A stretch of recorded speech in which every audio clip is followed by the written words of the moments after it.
Okay, so a friend of mine and I talk about every day. He was a former, and he will remain nameless, of course. He was a former client of mine at a community mental health clinic where I was a quote certified peer specialist, which is basically a case manager that's also a nut.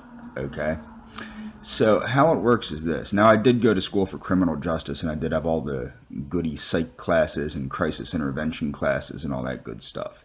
But I did not get the job because of criminal justice. I literally got it because I was a nut and got certification. But I did all the work of a case manager, getting people services, things of that nature.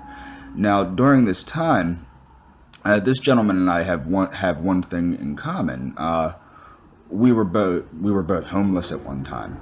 And what's interesting is the county that we live in is interesting in the sense that we have plenty of money coming in to help the homeless that goes to mental health services. And by mental health services, it means enriching the people at the top of these organizations, these quote nonprofit organizations.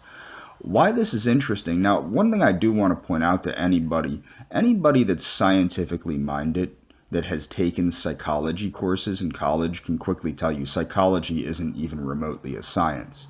Because, okay, this is the thing, unlike science, which starts with a hypothesis and then attempts to prove the hypothesis, and if it proves it wrong, of course, it goes, it says this is not true. Psychology, on the other hand, what psychology does, psychology ultimately, especially the Freudian and Adlerian and all that nonsense, and even Wilhelm Reich is considered a psychiatrist. These people start with an assumption and then cherry pick data to feed their assumption. For the Freudian school and the Jungian school and all, it's all philosophy pretending to be science.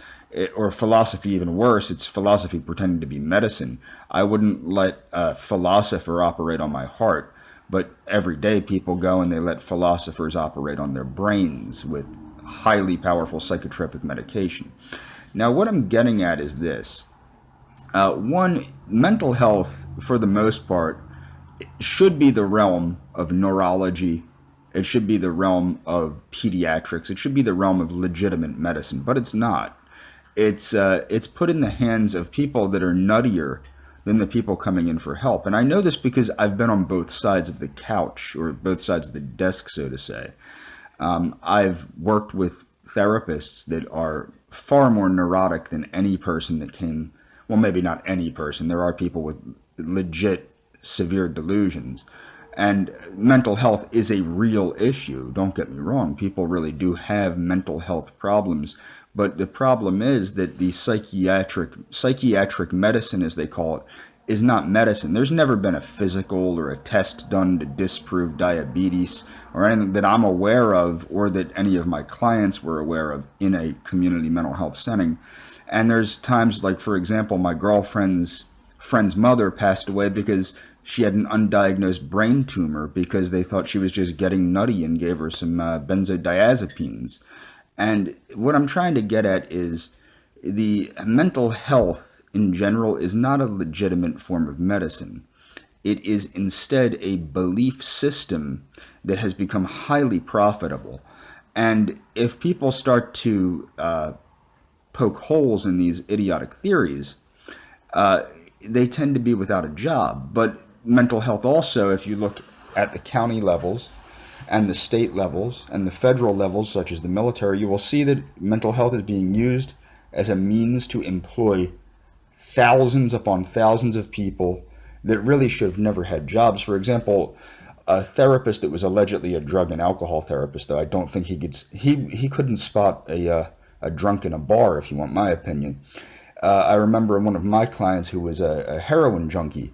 She had to cancel an appointment with him, but she was afraid of him because he was so viciously mean to her.